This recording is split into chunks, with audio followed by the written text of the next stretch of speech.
Okay, well, we're in 5 minutes in. I'm keen to keep time, and we've hit the 250 participants mark. So I think we shall make a start. Okay. So, welcome everyone to this electricity storage network webinar on electricity storage pathways to a zero carbon future. The aim of today really is primarily launching our new paper with the same name, and we'll be talking a little bit more about that in a minute. Also hoping that we'll be used today as a bit of a stock take, if you like, on just how far electricity storage has got, get a little bit more deeper into how it's working in the market, you know, what the business models are, and look further forward at future prospects, and probably, perhaps most important, what are the barriers, what's stopping it doing even better, given that we know what a critical role it will have in the zero carbon future.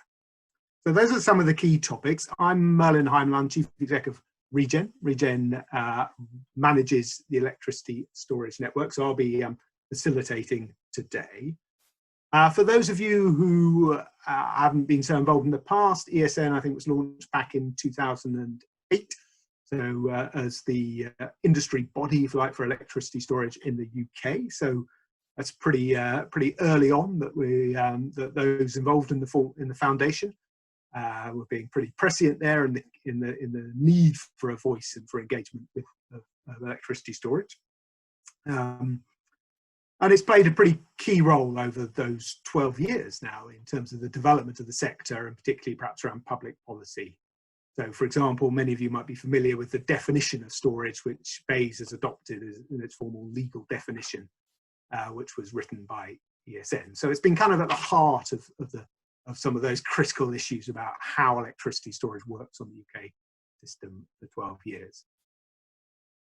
Now, sort of back in the day it launched, I guess electricity storage was a pretty minority pursuit, not something that you know, something that maybe you put in your phone charger or whatever, but you know, the idea that electricity storage was a serious part beyond pumped storage. Beyond that, there was a serious part, you know, batteries and other technologies are going to play a key role. Providing flexibility to the electricity system was probably still a fairly not a commonly held one. If we think back to say 2016, when Regen actually published our first paper on storage, we called it Towards a Commercial Model. And I think that kind of illustrates where we were still, even just 4 years ago, that storage was beginning to come of age. The technologies were developing, the products were available, there were some markets opening up, but we were still really, you know, hadn't really moved on as an industry. We weren't seeing new projects coming forward at scale and speed. So now in 2020, I think it's fair to say that we have, if you like, a real industry, there's some real traction out there. There's millions, perhaps billions of pounds of investment have gone in. We have kit in the ground, assets, performing services to the electricity system, playing a key role indeed in the way that the ESN the ESO manages the electricity system. So that was our kind of prompt to thinking that it was time to kind of publish a paper, not really looking back into the principles of storage and what it does and the like, but just trying to update where have we actually got to, what is storage doing at the moment, and how far, give ourselves a bit of a picture of how far we need to get to, and what are some of the barriers that we're going to need to address to do that. So that was the aim of the paper. What we're going to do today is I'm going to start off with a quick interview with the Madeline, who is the lead author of the paper, Regen, and the Electricity Storage Network, and also Ray, who is the kind of technical lead on storage for Regen. We're then going to come to Hannah. Thank you for joining us, Hannah, from BEIS, who is head of storage at BEIS. I guess probably 4 years ago, certainly 12 years ago, BEIS didn't have a head of storage, so that's perhaps another sign of the maturity and progress of the sector. And then after those, so we're going to do those two as interviews. Trying to avoid too much in the way of PowerPoint presentations for you today. And then after that, we've got a panel discussion and I'll introduce our panelists when we come to that, but we have a great spread of expertise around electricity storage, its route development, technology, route to market, role it plays in the electricity system, and we'll be using that to try and get into a bit more detail about the role of storage now and in the future. Okay, so that's the agenda. That's all makes sense to everyone. So I'm going to start off by talking about the paper. So we launched that yesterday, been circulated. Hopefully you've all been spent yesterday evening, and I was using it as fascinating nighttime reading, or you've been looking at it today. Madeline, just talk us through a little bit more about thinking about writing this paper and the kind of aims. What were you trying to achieve in putting something out on storage at the moment? Sure. Well, the paper's really been based on everything we've been doing over the last year with our members. So as Merlin said, we're a membership organisation. We represent a number of different members across the electricity sector. And we have lots of engagement with them over the course of the year, with working groups. We have meetings with government, with the regulator, with National Grid, and lots of one-to-one feedback and progress over the year has really informed this paper. It's a culmination of all of that, really showing where the storage industry is and what it can do. And I thought at this point, as Merlin said, storage has come quite a long way. So in 2020, it's worth just having a reflect on what services storage actually does provide for the system. What is the role of storage in the climate emergency? Probably newer language that we've come across since storage has been starting to be installed. The net zero target, what role does storage have to play in that, now that that's in law? Probably questions that we haven't really been asking of storage initially, but we are now, certainly. So this paper really tries to take a step back and look at, okay, well, what services does storage provide? What is its essential role? And then what's its place in net zero? So it's a bit of a primer really for people that aren't that familiar with storage and what it does. But then we start to have a look at some of the revenues for storage, what kind of revenues are available, what's part of the business case for storage. And then also looking at some of the figures. Where are we in 2020? What level of storage do we have on the system? So we've got some numbers for that. Yeah, let's do that. And then let's just just pause that a moment and say, well, how far has this sector come in reality? Where are we at? We can get into some of the numbers if you like. Please. Hannah, I don't know if you wanted to bring up that slide with the donut chart, and we can have a look at the amount of storage that we've actually got and share that with people. There we go. So that is the figure that we've got at the moment. So nearly 4 gigawatts of storage there. So I should say that these numbers that are in front of you right now may not be that unfamiliar. You're probably all aware of roughly the amount of storage that we have. But this is the first time we've really been able to say accurately, this is exactly how much storage we have in the system. And that's partly due to the amount of data that we've been able to get hold of in the last few months. So all the distribution network operators have released the system-wide resource registers. I'm sure you're all very familiar with those. And they're a really excellent resource for us to be able to see exactly what's connected at the distribution level. National Grid also published good data on what's connected at the transmission level. So this is a really accurate picture, we think, of the amount of storage that's on the system. Okay, lovely, Madeline. Can I just ask Ray, I know you've done some looking at this in terms of the geographical spread, particularly. Where would you, what's your reflection on that?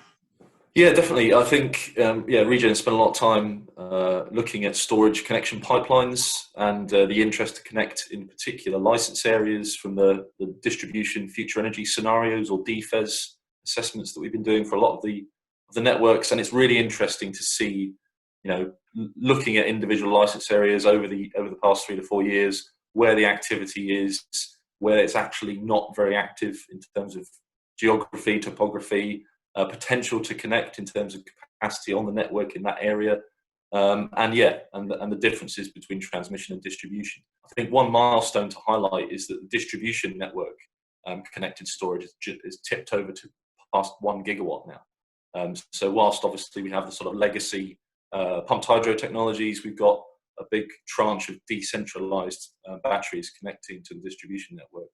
And yeah, it's been really interesting to see the difference between South Wales and the Midlands to the southern coast, for example, in terms of. Is there any particular geography that's attracting, storage at more scale? Is there big differences in the way, say, you see with solar and wind? Or yeah, I think it's a very linked to the potential for deployment in terms of type of land. So some of the more industrial focused land areas, you can see some more connection potential there. In the paper, we actually highlight some of the breakdown of the different areas of the country, and the east of England is one of the more abundant areas for battery storage specifically, and the southwest and South Wales, which is potentially the more rural areas, we're seeing less overall capacity connecting to the network. Okay, excellent. Just on the numbers, Madeleine, there was a question there. Is it, if we, this is stuff grid connected, would this include, domestic batteries, that kind of stuff? No, it doesn't, and that is a hole in the data. Everything that we can get from National Grid and from the DNOs is all above 1 megawatt. So 1 megawatt. Okay, that's great. Yeah. And okay, in terms of this, what this stuff is doing on the system, how's it making its money? So there's a number of ways, and I think everyone who is in the storage industry is aware of that stack, the revenue stack, as we put it in the paper. Some people call it salami slicing, some people call it stacking. Depends on your point of view. But there's a number of different services that storage can provide and revenue streams that come from that. I think over the last few years, frequency response has really been the key driver for storage, and probably built up most of that 850 megawatt pipeline that we've seen. So being able to respond really quickly to changes in frequency and helping the grid manage that frequency as it changes more quickly. So responding in sort of milliseconds, which is what battery storage is able to do. But there are a number of different services that storage is remunerated for and can be a part of. So looking to the future, we're seeing things like inertia being rewarded. And don't ask me to describe inertia on this call, but inertia being providing that level constant frequency system. Storage is able to do play that role. So there's just a few different services that looking forward that storage will be able to provide and make money for. Okay. And Ray, when we Regen did those couple of papers towards commercial model and energy storage, the next wave, a couple of years ago, we were thinking about how is this going to develop. Do you think it's developed in ways that the industry at the time would expect, or has it turned out in a very different, to be a very different market to operate in? I think, yeah, for me, this sort of third iteration of our analysis on the sector, a lot of it is familiar in terms of the topics we are talking about. Some of the barriers that we highlighted in the first two papers have actually been recent policy developments, for example, and some of the barriers that we highlighted before have remained, which I think Madeleine's been highlighting already, or may do in a minute. And yeah, I think the sector, in terms of the scale of deployment, some of our predictions in terms of numbers, the gigawatts of power capacity, we're starting to see that 4 gigawatts overall, 1 gigawatt threshold.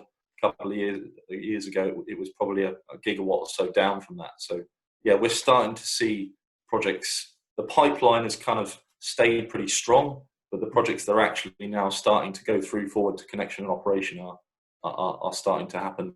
And the sizes of those projects and what they're doing hasn't drastically changed. I don't think the models that we've talked about, whether it's in front of the meter or co-located with demand users or with renewables, those are still the familiar terms that we're talking about. But where all the money is going to be moving forward and where the business model is moving forward is what the paper is hopefully focusing on and highlighting. We'll be talking about that as we carry on. But Ray, just very briefly, we've talked about the power capacity, these figures, the power. Do we have those? There aren't figures, I think, on the energy rating, because they come from kind of connection data. So that's something we might get into in the industry as to the typical balance between power and energy.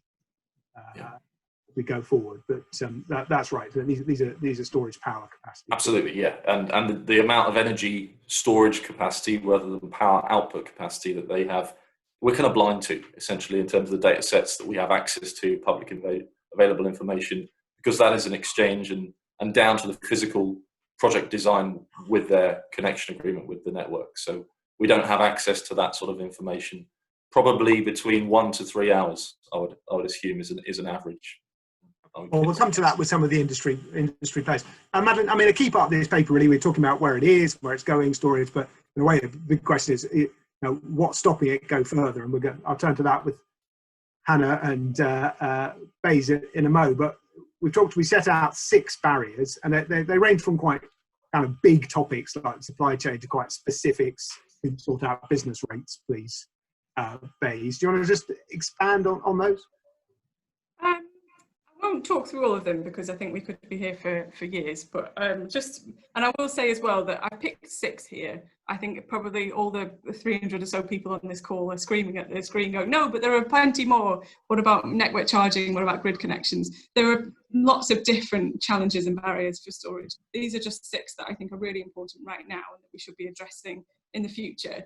So I'll just pick out a couple that I think are important to focus on. I think the one that says no targets or direction, as I was saying, we really want to look at storage's role in net zero and in the climate emergency, and looking forward to what storage can do over the next few years and the role it plays in the system. It's difficult to predict exactly how much we'll need. We do have some projections in the paper. They're vastly different from 7 gigawatts up to 30. So it is really hard to say exactly how much we'll need. But I think it's really important that we say roughly how much, or what sort of services we see it providing, or what kind of direction do we see for storage. So I think that's a really important one to just, I appreciate we may not get an accurate number. We might put a figure on it and not meet that target or exceed it, but at least saying something to give people confidence in the industry, for investors to put money into it, for storage projects to put shovels in the ground and actually get those projects built. Okay. So we're looking for a little bit more kind of, what does the government see as the role of storage and part of the flexibility services that a future smart, zero carbon energy system is going to need? Yeah. And I think a big part of that, just to go on to one of the other barriers, is the long duration side of that.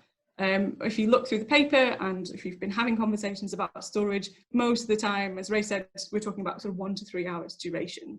A lot of the technologies, particularly lithium ion, are shorter in duration. As we start to look towards kind of matter of days or even interseasonal storage, we don't really have a plan for how that's going to happen right now. We don't really know what's going to be needed on the system. It's a really big question, and it's really important that we get to some of the nitty-gritty of exactly what services long duration storage will be providing, and the technologies that will be providing them. There's a lot of different, we've named some in the paper, lots of different technologies. A lot of them are really in very different stages of development. So I think a plan from the industry and from government working together on that and saying, well, in the next 10 years, where do we see long duration storage going? What do we see on a net zero or a zero carbon grid? Where do we see long duration storage playing a role? Excellent. Okay.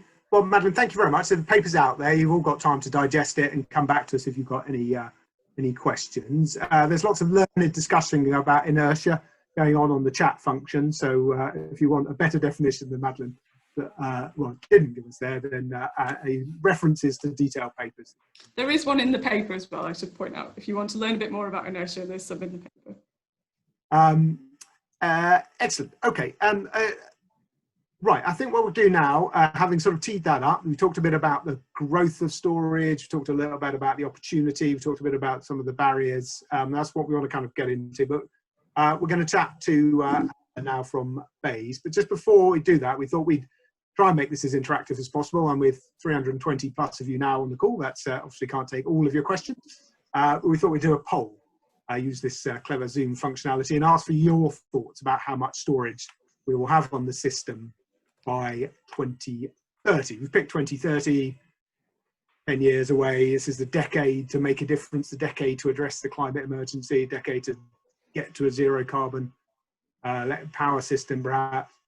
And if you've got the paper has within it a number of projections, whether that's from BEIS, National Grid, FES projections, future energy scenario projections, some from Imperial College, Committee on Climate Change.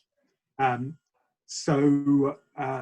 I think those are set at 2035, but we picked 2030 for this poll, and we're trying out the wisdom of the crowds here. So we're relying on all of you to tell us.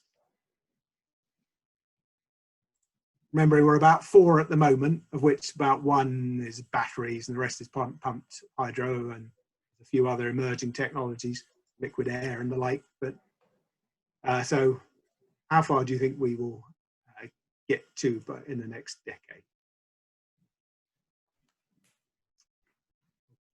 Okay, that should give you all time.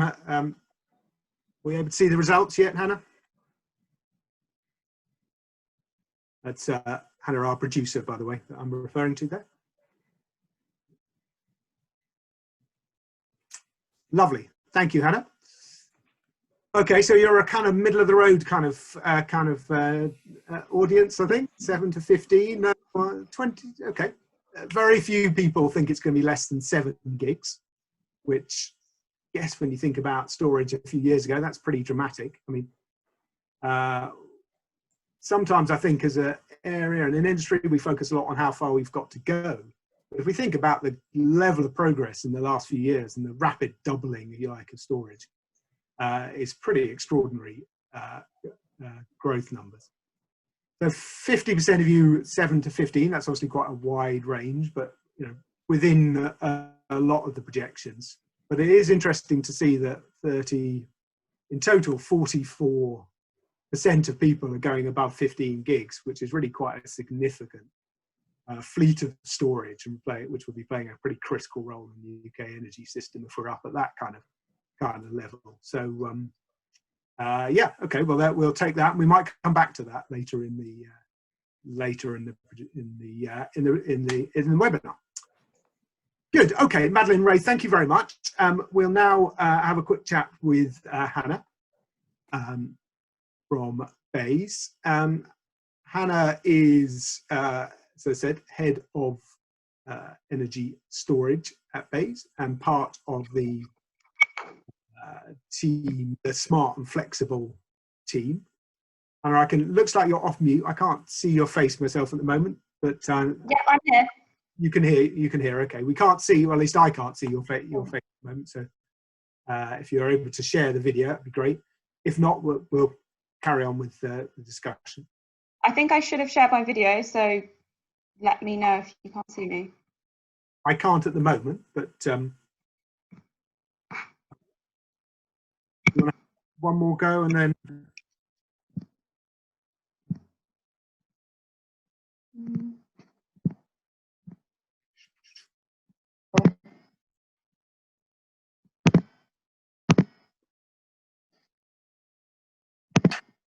How about now? It's still black to me. It looks like yes, no. To the panel, to looking at the chat function, we're still blank there. I think probably the best thing is if we carry on and we can see it as a kind of radio show, if you like, rather than broadcast. If Stanley, our producer, can make it work from her end, I'm sure she will. Okay, so and just thinking about the BEIS, the role of storage and perhaps more broadly flexibility. I mean, there is a smart systems and flexibility team in BEIS now, and there are some projections about the sorts of role of storage, of flexibility as a whole, what we need. So can you give us just a picture of what BEIS sees as the role of storage, why it has a head of storage, where it's focused, before we get into specific areas? Yeah, absolutely. So from BEIS's point of view and Ofgem's as well, flexibility and storage is absolutely essential to us achieving net zero. I think we've always known that, or we've known that for the past 5 to 10 years, but that's become ever so increasingly more clear that it has an absolutely crucial role to play in us integrating high volumes of low carbon power, heat, transport. Is absolutely fundamental to connecting all of those things together. So as you mentioned, we do have our Smart Systems and Flexibility Plan that we published jointly with Ofgem in 2017 and subsequent progress update in 2018. And they set out the kind of initial steps that we think we need to take, government, Ofgem and industry. So there was actions in there for all three of those parties to take to kind of enable this transition to a smarter and more flexible energy system. I think we've made real progress against that, the actions set out in those plans. So we've implemented 24 of the 38 actions that we set out, and we're kind of well on the way to implementing the rest by 2022, which is what we've committed to. Having said that, I think that we've always recognised that our approach needs to be adaptive, and that we always want to continually check in on what we're doing and make sure that we are taking the right actions and heading in the right direction. And I think actually that's why the paper that you guys have published yesterday it's come at a really, really good time, because we are now in a kind of time of looking at, okay, we've made good progress against the actions that we've taken so far, but what comes next? You know, especially in light of net zero. So the original actions were set out before we had net zero in legislation. So we need to have a think about that and see whether, you know, we're on the right track. What actions do we need to kind of add into that? Do we need to reprioritize things? Do we need to approach things in a slightly different way? And that's where we are in the smart and flexible team at BEIS. Sorry, Merlin. No, that's great. Thank you, Hannah. That gives us a good picture of the kind of approach. I mean, in terms of what success looks like, I know BEIS is starting to think about tracking, you know, what's going on and the amount of flexibility on the system, those kind of things a little better. Is there something, I don't know how the civil service runs these things, is there a kind of objective that says, right, by next 2 years, you know, as head of storage, you will have got rid of all these barriers or ensure there's at least 5 storage on the system? You know, is BEIS thinking on those terms at all about what the role is and how much we might be likely to have? Sure. So, I mean, our approach for storage specifically has always been to create a best-in-class regulatory framework so that the market can bring forward the amount of storage that the system needs. And the way that we've gone about doing that is by providing regulatory clarity. So we recognise that, you know, 5 years ago, it was pretty unclear about how storage kind of operated within the regulatory framework. But we think we've taken a lot of actions, although recognising that there's definitely more we still need to do. For example, defining storage in primary legislation, which we haven't been able to do yet. But, you know, Ofgem have published consultations on the licence kind of framework. We've consulted a couple of times on the treatment of storage in the planning regime to make sure that there is clarity over how it should be treated. And then the other element of that is removing the barriers. And so, for example, industry have raised a number of code modifications on removing barriers within the charging regime and making sure that storage is charged appropriately. We've taken steps around removal of final consumption levies for storage facilities where these are inappropriately being charged. So that has been the approach to date, has been to provide regulatory clarity, remove barriers. And then, I mean, in terms of, you asked about, you know, are we working towards, you know, deploying X amount of storage on the system? So we recognise there's lots of kind of industry estimates out there about how much storage we might need kind of going forward at certain points in time. I think we as BEIS don't think it's appropriate for us to come out and say we need X gigawatts of storage by this date.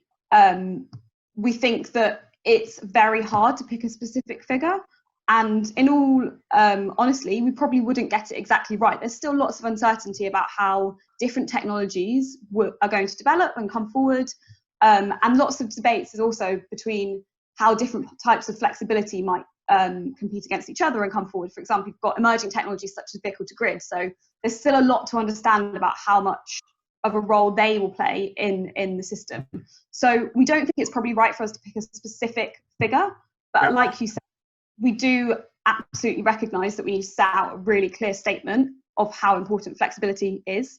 Completely agree with that, and I think we've done that in the Smart Systems and Flexibility Plan, but maybe we need to be stronger on that. And the other thing that we are doing is we are updating our analysis to look at the kind of benefits of flexibility in the system. And we are also in the process of implementing a kind of monitoring strategy so that we can look at indicators across all different markets and technologies and get a picture of, you know, how things are developing at a much more kind of granular level, understand the impacts of the policies that we're putting in place, or the changes that industry are making, so that we can better track how things are going within the market. Okay. I mean, one factor that might affect the amount of, I think that there are some figures out there in various projections about the amount of flex we'll need. And I guess one thing that might affect that is how much of that, the storage is how much is kind of high carbon and how much is decarbonized zero carbon flex. So, you know, whether we're using backup gas-fired power stations or storage. At the moment, in flexibility markets as a whole, there isn't a lot of either transparency or the encouragement towards zero carbon technologies. Given we have a net zero law, is that something you think is like to change in the years ahead? That there'll be more incentive, encouragement, requirement to use zero carbon sources of flexibility rather than high carbon sources? Yeah, so I think this is definitely an emerging kind of theme and definitely something that is on our radar as part of this kind of next phase of work. So we're currently engaging with stakeholders on what they think we might need to do, what we need to prioritise, where the remaining barriers are.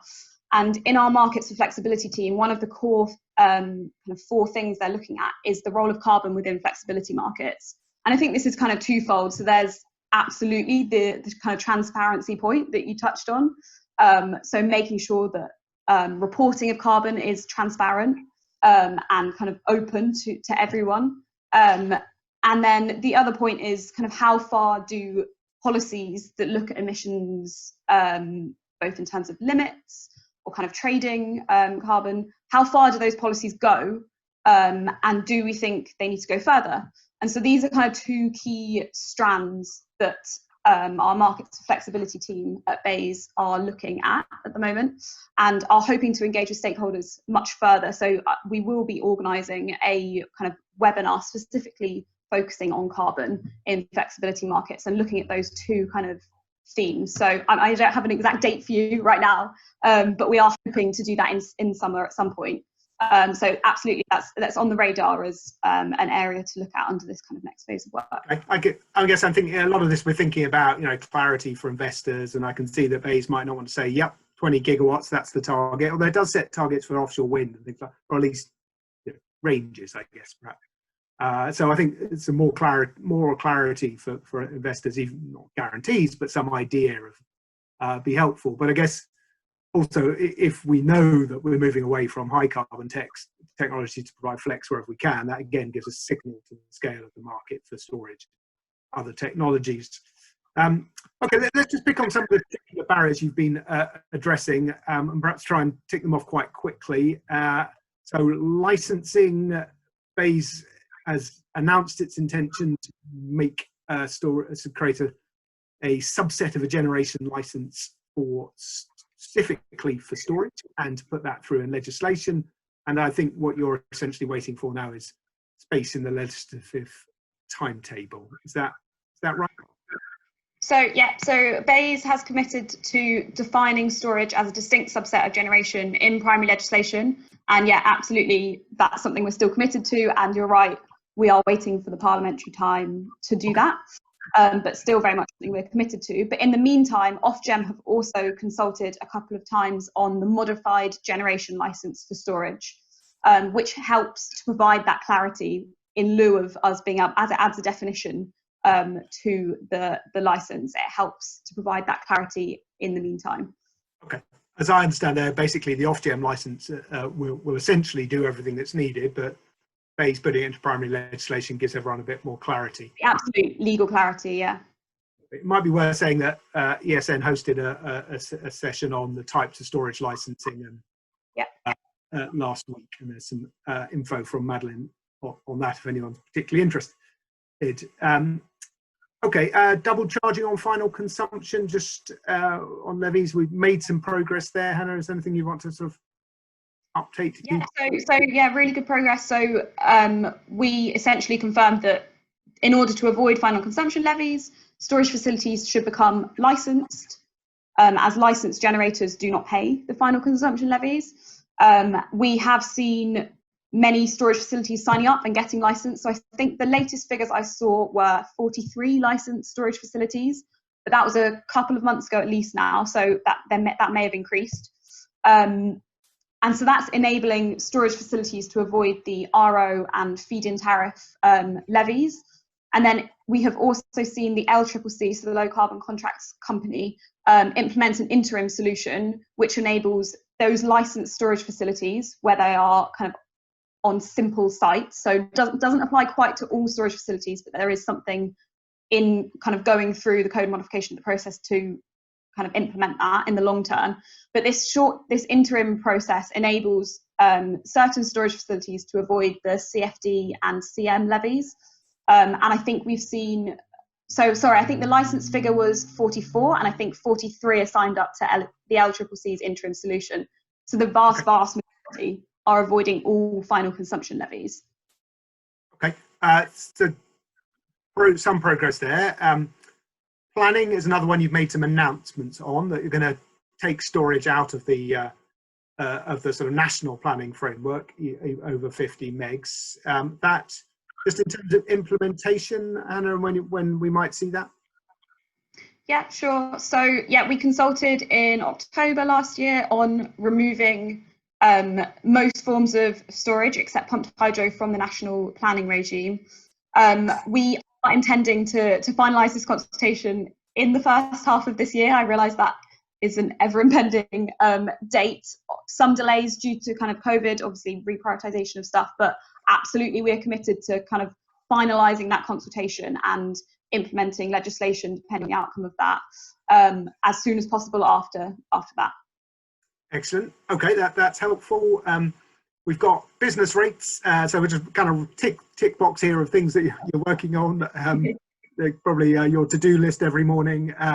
Business rates, consultation due from HMRC,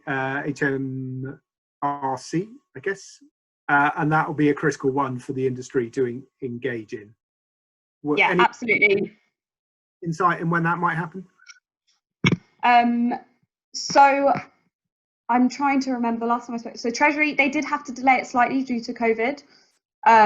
They announced the business rates review at budget, and then they were hoping to consult or do a call for evidence quite soon after that. That has been delayed slightly. I don't think there is a specific date for it yet.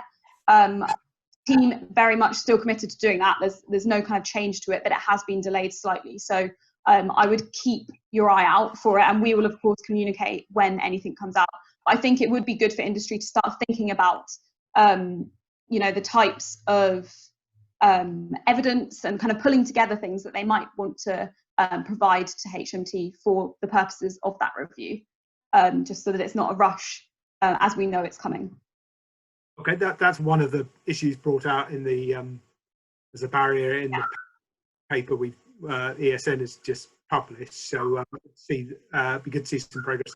That one, we perhaps not get into a huge amount of detail on, but there's quite a lot of progress on connections policy. I know Open Networks have got, I think, a consultation out on queue management at the moment. So if you have a queue of connections, how battery storage or any type of electricity storage might be treated in that queue, and that for distribution connections. So that's, I guess, where to look for on that. Anything else on connect? Point us to? So absolutely. The queue management consultation is definitely the kind of thing that's happened very recently, and I believe it closes towards the end of June. So really encouraging stakeholders to feed into that, and we're really interested to hear whether stakeholders think that's kind of going far enough, whether that's solving that issue. There have been many other things on connections. So obviously part of it is being considered under Ofgem's access and forward-looking charges review, particularly looking at where the costs of kind of how connections are taken forward. And I think one of the things that we are really interested in, and anyone that attended our event on storage and kind of launching this next phase of work and stakeholder engagement on the 14th of May, one of the areas that we picked out as an action where, you know, so the connections action was set out in the original plan, and we do think we've made lots of progress, for example, with the queue management consultation, but we are interested to hear from stakeholders whether that, you know, over the past 4 or 5 years, you know, have we resolved a lot of the problems with connections? What is outstanding? What are the specific barriers that you would like Ofgem, BEIS, industry to have a look at? I'm really keen to particularly hear on the connections side of things, where things are outstanding and whether we need to take forward any further work. Yeah. Okay, excellent. Thank you for that, Hannah. So there's some key points there for people to think about and feed in. You can feed in direct Hannah or through Madeline in the ESN. If anyone is, I'm going to challenge the attendees to see who can find a link to the queue management consultation, put it on the chat, which is an extraordinary mine of information that the chat finds. So thank you to everyone participating there. Really great insights. Couple of other things I just want to briefly then, innovation spending. I think there was a commitment to double overall energy innovation spending, and obviously from 22 onwards, quite a lot of the last bit of, I think it's about £500 million of energy innovation spending over the last sort of comprehensive spending review period went to storage, the Faraday battery challenge, etc. And I think you're asking for kind of inputs and insights as to where people feel that public funding of innovation would be helpful in this area with all types of storage. And I say, obviously, batteries furthest advanced, but we have a lot of other technologies out there as well, which might be particularly relevant in the context of innovation thinking. Yeah. Give us some more insight on that, Hannah. Yeah, no, absolutely. So yeah, at the budget, the Chancellor announced that we will at least double the size of the BEIS Energy Innovation Programme. So the previous kind of spending period, the programme was worth 505 million. So that would take us up to around the billion, which is obviously fantastic news. Absolutely great to see that being prioritised. There's obviously a process to work out exactly how that gets split up between all the various things that we need to look at. But absolutely, we're really, really interested to hear from stakeholders. I'm obviously particularly interested in storage, but the rest of my team are, you know, interested in the market side of things, the data side of things as well, kind of demand side response as well.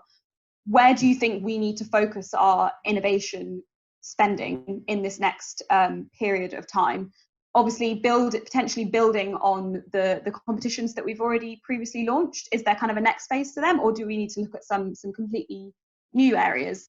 And I think the other thing that we're really interested to hear from stakeholders is, you know, is the kind of grant funding the best mechanism, or, you know, what mechanism is best for providing innovation support and funding to industry? Okay, so there's about somewhere in the range of £1 billion. Let's use round numbers out there to play for. So if you want to kind of try and steer some of that money, then this is the time to input. I'm pleased to say that it was someone from Regen, that Ollie, that got the link to the Open Networks stakeholder engagement queue management first. So well done, Ollie. And there was a question coming in about what people like to see DNO's DSO do to help battery storage supply, which might have to come back to, but in a sense, that's part of the answer to that issue as well. Just very briefly then, Hannah, in your various presentations recently, I identified, I think, 2 other areas that you're starting to think more about. One being small scale, you know, domestic, doing enough to encourage domestic commercial industrial type stuff. And the other being about long duration, which you've talked about a bit as well. Do you want to say anything more about where stage you're at in thinking in those areas? Yeah, absolutely. So I think we've identified that we don't think we need to drastically change our approach to storage, so as in providing clarity and removing barriers. But what we do want to do is focus on storage deployment at all scales. And as you mentioned, we've identified that there may be remaining barriers to domestic or small scale storage. For example, a lot of the work that we've done to remove final consumption levies and double charging for storage is not really a solution that works for domestic storage. And so what we want to understand from stakeholders is how much of an issue is something like final consumption levies. You know, typically you would think that most storage is kind of operating on a self-consumption model, so not doing as much import-export. But having said that, in the past year or so, we've seen a lot of change within the domestic market, and we've started to see you know, aggregators aggregating domestic batteries and providing services to national grid. So we're really, really interested to understand whether there are remaining barriers at the domestic and small scale storage, including things like final consumption levies. And I think one of the other areas that we've identified is we clearly have the smart export guarantee for solar and voluntarily for storage. So we are seeing some tariffs coming forward for solar and storage. And we want to understand a bit more how important that is, how important are export tariffs for kind of improving that business model and helping things to stack up for that type of storage. So that's just a bit of a taster on the kind of domestic and small scale side. And then moving to kind of other end of the scale, so kind of large scale, longer duration storage. So Madeleine talked about it earlier, and it's clearly one of the things that you have pulled out in the paper as a barrier. And I think, again, we recognise that there are probably still some existing barriers to large-scale, longer duration storage that we may not have addressed yet. You know, particularly these types of storage have quite high upfront costs, you know, less bankability within revenue streams because of the lack of longer-term contracts, which we think, you know, the move towards shorter-term contracts has its benefits. But we understand the difficulties that may be in place for these larger projects. So we've kind of set out 4 things that we really want to understand for this type of storage. So that's getting a better understanding of the kind of quantified system benefits to this type of storage. What role is it going to play in a future system? Kind of understanding how industry actually see large scale, longer duration storage operating. What is the kind of operating model? We clearly want to look at kind of what the barriers are and how these challenges should be assessed. And how to facilitate a level playing field, you know, without creating market distortions. And then the other really key element for this type of storage is understanding the innovation needs. We recognise that there's a lot of kind of emerging technologies that are kind of large scale, longer duration. So we're really keen to understand kind of what innovation support these technologies need. Excellent. Okay, Hannah, thank you very much. That's a real kind of insight into all the work going on at these. What we're gonna do in a second is put up a poll and see what, again, with some of the crowds, what people think is the most important barrier. We've listed a few, obviously pick others, but I'll give you some instant consultation feedback. I'm sure you'll hear others. People will contact lots of other ways as well. Just whilst people are doing that, I know it for people working in bays and government, it is a busy time. Quite a lot of people have been redeployed, and so you know, just recognise on behalf of the industry that we're all very recognised and grateful that work continues to go on, and that trying to move some of the issues that we've identified and you've talked about still happening. So just thank you for all your efforts. No, thank you guys. We're great. All the work we do is very much informed by everyone on this call and others within industry. So yeah, really, I understand there's lots of kind of strains on time, etc. So apologies for all the many events that we've put out, but we think it is still really, really important to go ahead and do the stakeholder engagement. And we are trying to make sure that we adapt our approach and we make sure that we've got time to listen to absolutely everyone. Okay, excellent. So you'll all seen the poll up there. As I say, we've you know, picked a few, and there are lots of others that you could put, and you could use the chat functions, chat as well if you want. But just out of those that we put up there, we'll let you make your vote, and then Hannah, as in you said Hannah, rather than Hannah, you could just put up the results when you're ready.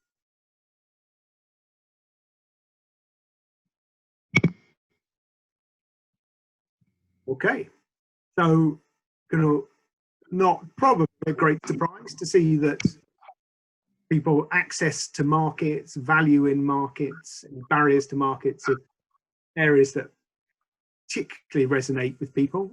Adam Sims from National Grid ESO is joining us as a panelist, so that's an area I'm sure he can expand more on. Still quite a strong view about the kind of overall regulatory and licensing arrangements being a key issue.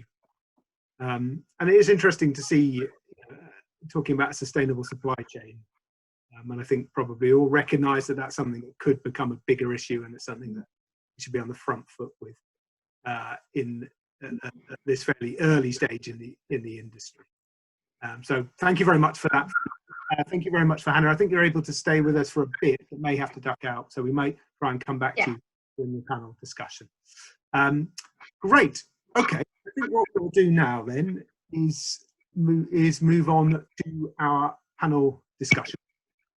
So if we can all kind of unmute and put up our videos, and we will go through the introductions.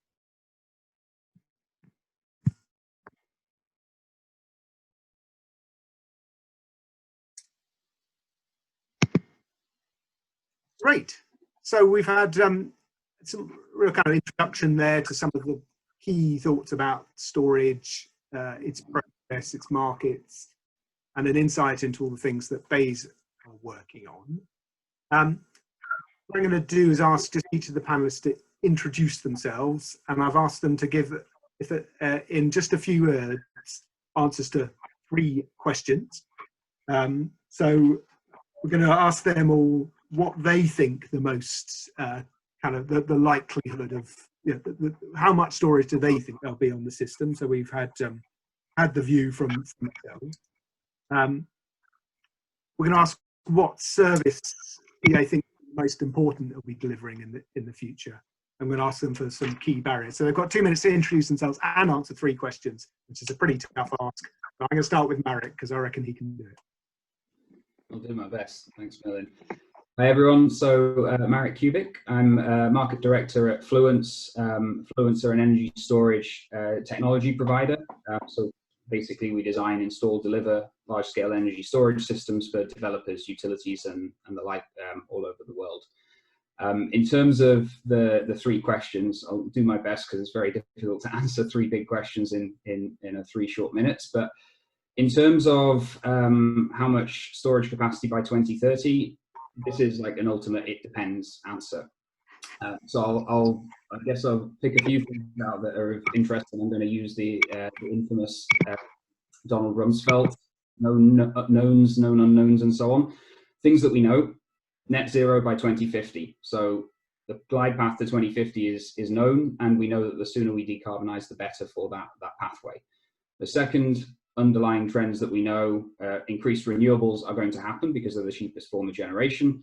We've got limited interconnection, aging fossil fuel generation, increased EV demand. All of these things have strong drivers towards requiring flexibility. We know that the flexibility market as a whole is very deep, aside from the barriers to entry to the market. And from an energy storage standpoint, we know that battery costs are falling very, very quickly indeed, which is going to open up more applications. The thing that's going to determine how much you need by 2030, though, are some of the other unknowns, and that is rate of storage growth, and it's the rate that some of these barriers to energy storage adoption being removed, how quickly that occurs, and to an extent the policy measures. I know it's a great success that we're finally getting to a point where double charging is being removed, but I've been a member of ESN, I think, since 2014. And so it's taken 7 years since I was involved. We were talking about that for it to finally be implemented. So the pace at which some of the things that are slated really matters to how quickly storage will be adopted. So it could be anywhere between 10, 30 gigawatts. It could be more. It really depends. In terms of most important service, this is an easy one. There's no such thing as one most important service. There's different services that are required, and different types of energy storage are going to be needed to meet those different requirements. one is not more important than the other. There's a whole plethora of grid services. So whether it's frequency response, inertia, voltage control, all these sort of stability services are a bucket. They're all important, and they all have a key role to play. And then you have a second bucket, which you could consider more the infrastructure side of things. There's storage as capacity, which is being used a lot in the likes of California, long duration systems providing capacity to the grid. You have transmission and distribution network requirements. Storage replacing essentially poles and wires and helping reinforce the grid.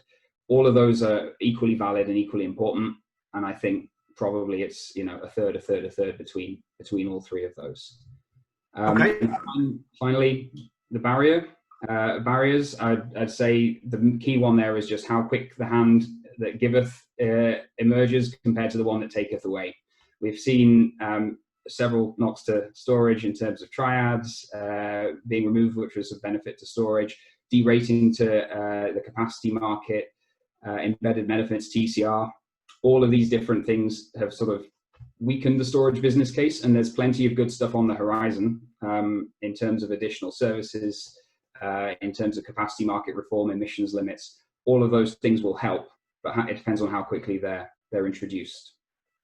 Okay, excellent. There you go, Hannah. You have the hand that giveth and the hand that taketh away. Okay, we'll come to Wafa next. So give us, if you would like to introduce yourself, and you have to find at least something that Marek said to disagree with. Sure, I'll try. I mean, these things are hardly controversial.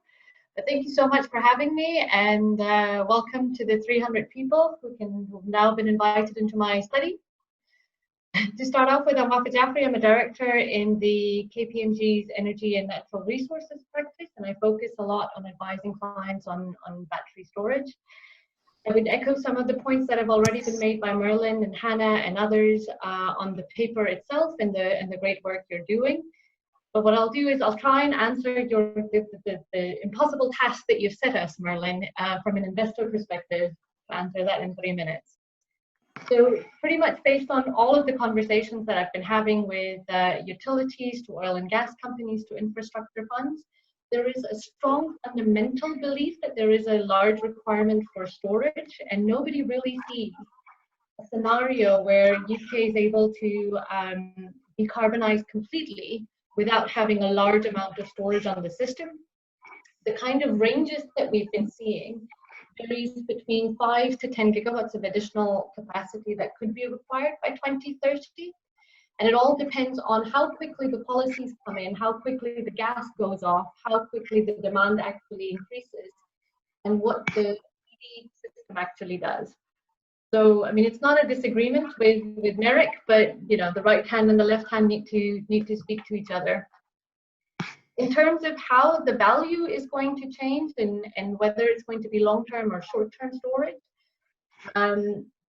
the value and the investment story that most of our clients are seeing right now is in flexibility services. We all know what happened in August last year and earlier in the month of May as well, when there were those frequency dips and frequency changes, and that's really driving a lot of the value currently. Over the next decade, though, when we see the increase in renewable penetration, we see more opportunities in the arbitrage value driving longer duration storage and bringing that forward. Now, in terms of your last question on the biggest barrier that we see, as I mentioned, most of our clients agree with the value story and see a requirement for battery storage in the future. Where they struggle are, of course, barriers, and the biggest one I would say is the lack of clarity on future market design. Merlin, you've already mentioned this. So if I look across to the offshore wind industry, the cost reduction and integration into the power system has been done not just through subsidies, but also having a clear industrial strategy. And, from 2010, where we had a handful of offshore wind farms, today where the industry has actually come together, combining newer technologies, increasing the capacity to deliver 40 gigawatts by 2030. And that is pretty much what is needed for energy storage technologies. And they can be, and the industry itself will be able to deliver a higher cost reduction and more integration into the power system. I'll pause there and look forward to the discussion later. Perfect, thank you. Adam, some aspects of future market design come down to yourself, so we'll ask you to go next. Thanks, Merlin. So I'm Adam Sims. I'm the Power Responsive Manager at National Grid ESO, and I've been interested in storage for many years now, back when we were rolling out the Enhanced Frequency Response procurement event back in 2016. So, I'm an avid follower of the sector. I think in terms of where storage is going, I think obviously I have to look at the FES forecasts, which are showing that from our perspective, the amount of storage that's forecast to come onto the grid is very much driven by the amount of renewables and the amount of renewable growth. And so the scenarios where we are forecasting a large amount of new renewables also have a consequential large amount of storage associated with them. So I think the report has the FES numbers in. We're talking somewhere between 7 gigawatts and up to sort of 17, 18 gigawatts in the high renewable situation. But I think in terms of kind of from a selfish perspective, what's the most important service to National Grid ESO? You're talking about ones that are looking at meeting our operational challenges. So things like inertia and low demand situations, also constraint management, where we've got large constraints on the system and we need time shifting of energy in order to manage those. So they're the ones that for me anyway are the most important barriers. And I think I was just going to ask about we talked about market design, and over recent months there's been quite a lot of changes coming in. You've had the ODFM, optional, I'll let you define it, come up quite quickly. Yes, we've got a shift to the dynamic containment product. So I can imagine from WAFA's point of view of WAFA's investors that she is advising, it does look like there's quite a lot of change and quite hard to get a kind of sense of what these products will really look like, what the value will be, how you're going to access them. Is that a sort of temporary thing, or is that people just not reading clearly enough all the documents you're putting out to tell them exactly what is going to happen? I think it's a great point, and it's one that we're very conscious of, and I think one of the reasons is just the sheer volume of change, and it's not just change in the balancing services markets, but also it's changes in network competition. So the pathfinders are looking, from rather than a short-term markets-based perspective, they're looking at long-term, multi-year solutions to issues which otherwise we would get a transmission owner to invest to meet. So I think there's just a lot of change going on as we transition to more standardized products and shorter-term markets. Having said that, obviously we need to do a better job of communicating all of our pieces fit together. Excellent. Okay, Robin, what's your bets for the future? Hi everybody, I'm Robin Lucas. I'm Head of Data Science at Open Energy.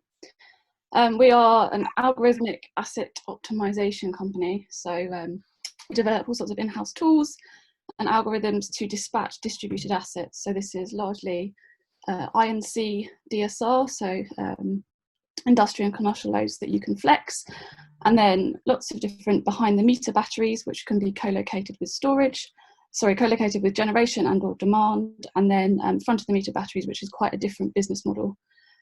So for your three questions, how much storage? I reckon there'll be sort of around 10 to 15 gigawatts by 2030 of, we're talking about grid connected, sort of large scale storage. The behind the meter systems, things that are under a megawatt, are somewhat more tricky to define. The business models are quite different there. It's going to be more centered around arbitrage and increasing self-consumption on sites. So we might see maybe another 5 gigawatts or so there, but vehicle to grid could change that enormously. And yeah, the biggest barrier I'm going to go for. So really the question that we're asking is, what are the long-term system needs? Is that reactive power? Is it inertia? Is it constraint management or long-term seasonal storage? And those needs define the markets, and then the technology needs to satisfy the market demands. So the biggest barrier really is kind of trying to define what that future looks like, which I guess is what we're really talking about here. I'm going to be slightly more controversial maybe. I think batteries are brilliant at providing frequency response. They are really, really good at providing synthetic inertia to balance out a low inertia, high renewable system. So I think that's probably the most important market, but also closely followed by things which require a very fast response and for a relatively short duration. So things like balancing mechanism and Project TEAR that are coming down the line, where you're doing relatively short dispatches, which is quite suited to lithium ion technologies, not really touching on the longer storage technologies there. But yeah, balancing mechanism actions and inertia is where I think the most important use for batteries is. Okay, more towards the shorter term duration stuff there. Mike, you're also engaged in sort of asset optimization. Do you take a similar view to Robin? In some areas, yes. So hello everyone, I'm Mike Ryan, Commercial Director at Habitat Energy. As Merlin mentions, we're again an algorithmic asset optimization business, but focusing on in front of the meter large scale storage. So going through the 3 points, I'm going to be bold, and rather than give a range, I'm going to stick a number on how much I reckon they'll be by 2030. I was going to give a range, but I've changed my mind. I'm going for 12 gig. I'm not saying that's how much I think we should have. I'm thinking that's how much there will be by that point in time. Some people refer to the rollout of solar and wind and saying how everybody underestimated that and it rolled out far more quickly than expected. I think that was a very different scenario. The economics were a lot clearer and a lot more easily understood and a lot more familiar to investors than it is with storage. So I don't think we're going to suddenly hit massive numbers between now and 2010, but now and 2030, but I think it will be a substantial increase. In terms of what's the most important service, I feel like Marek read my notes. You can't say there is a most important service. The system in this country needs all of them. It needs reactive power control. It needs response. It needs reserve. It needs black start. It needs all of these things. It cannot function if it's missing any one of those, which is why you'll find most assets actually provide multiple services to the SA. If the question is which one's going to become the largest, or the way I've twisted it, which one I think is the big untapped one, going to become a big area for storage, I think it's going to be storage as a replacement to asset build, traditional network asset build. We haven't really done it much at all in this country.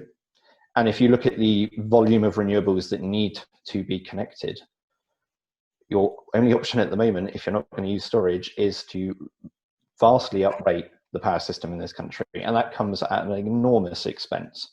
So I think there's a huge opportunity to use storage to minimize that. And I think one of the things many people seem to miss is you don't need to build a storage asset equivalent to the line you are going to use. The fact that the storage could take over for the few minutes whilst that line trips means you don't have to shut down the wind farm or the solar farm, whatever it may be, and you can actually run those lines hotter pre-fold, is in and of itself a very quick and easy win. I think when you start going on to using storage as a complete network replacement, that's when you start having to look at the longer durations that Robin was talking about. And then in terms of barriers, I'm going to pick up on something that was mentioned earlier. I agree with all the barriers that have been mentioned, but I think ultimately the lack of a target kind of underpins all those barriers. It's very difficult to know what you should do, exactly how you should change markets or design them.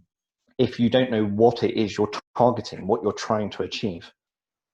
To design a market when you don't know how much of something you want is a bit challenging. And I don't quite agree with the principle that Bayes argue that it's not their remit to do this. Exactly as you mentioned, Merlin, they've done it for offshore wind. They pretty much do it every year for the capacity market by saying how much capacity we need. Now, I agree, it's not them on their own. They're using technical advisors, they're using National Grid to say what it should be. And I also agree that they will get it wrong. whatever number they pick will end up being the wrong number. But I think having that number out there saying this is what we're aiming at now then helps you set the right policies in place to achieve that goal. Excellent. Okay. Might come back to Hannah in a minute, but let's finally let Kelly introduce herself and come through from a sort of developer's perspective, that's particularly thinking about barriers. Kelly. Hi everyone. Yeah, Kelly Clutterbuck here from Voltalia, UK. So Voltalia are a multi-energy, multi-service company who operate renewables in the UK and globally as an IPP. And we're kind of seeking to enter the market, the UK market as an IPP in 2021. So whilst I'm not a complete expert in storage, I hopefully can add a developer's perspective to this discussion. So I've been following the market quite closely over the past couple of years. With regards to storage capacity for 2030, I'm not a market analyst, so I can only give my personal opinion and guesstimate, I suppose, on how much capacity there might be in 2030. And I ticked the kind of 7 to 10 gigawatt option in the poll. And I agree, we will see a steady increase, but I don't think it's going to be is shocking, is kind of double figures from there. The most important service provided, again, like Marek and most of the other panelists, I don't have an answer to this. All the services are really, really valuable, and I wouldn't want to undermine them. From a developer perspective, there are a lot of barriers, and I think actually using it as an ability to integrate low carbon technology and renewable capacity is really, really important. And if in terms of barrier for the electricity storage, there are again so many, but for me it's this kind of current hold up in investment. While we're still in a young but really, really quickly moving market, as my fellow panelists said, with no long-term strategy. So we're trying to make short-term revenues and short-term markets work without really looking at the bigger picture and seeing, in some cases, seeing storage as a kind of as a service and not just a project like a renewables project. Excellent. Okay, Kelly, I'm noticing some of the comments and questions coming in, quite a lot of people picking up the kind of power energy thing, and shouldn't we be talking more about energy? Marek, I'll just come back, just perhaps give your thoughts there. When we talk about power capacity and the ratio between that and energy, is that changing? Is that something you expect to change dramatically over the next decade? Yeah, so again, there's two aspects of it. One is going to be market driven, so it depends upon the services that are required from the grid, because depending on the types of those services, that dictates the duration of the storage technology required. So frequency response markets, which are often the high value ones but of limited size, have been how most global markets have opened for energy storage. As the sort of flexibility of storage is recognized, typically more services open up, and some of the new services we're starting to see require a longer duration, whether that's actually sort of all of the above strategy. So sort of trading assets are moving towards the 1.5 to 2 hour duration mark now. The constraint management pathfinders that National Grid's put out are recognizing that the sort of 2 hour requirement is there. If we see the capacity market introduce emissions limits, which actually cut out a lot of the sort of dirtier megawatts from the stack, then suddenly longer duration storage as capacity will start to make more sense, which is similar to what we've seen in the US. So generally speaking, we are seeing a growing trend towards sort of the 2 to 4 hour mark. Where that ends, well, actually is going to be primarily driven by the services. But the reason that that's happening as well is on the battery side of things. The lithium-ion battery, or whatever your storage medium is the largest cost component in an energy storage solution that you bring. So because battery costs are falling at quite a fast rate, the longer the duration of the system, the faster the cost of that system is falling. So naturally, longer duration systems are becoming ever more quickly competitive than shorter duration. And that's another driver which we're seeing. So in some markets around the world, we're even seeing 6-hour duration battery storage for integrating solar, for instance, is becoming cost competitive. As the costs fall, 7, 8, it's going to have a limit at some point, but 6 to 8 hours is attainable within a few years if there's a requirement for it from the grid. Okay, I think that's quite an important nuance in the cost, right? Falling, which I think we pointed that out when we did our papers back in 2016, 18, that it depends how those cost falls play out, depend not just on power capacity, but be very different depending on storage duration as well. Hannah, I know you may have to head off in a bit, so quite a lot of the feedback.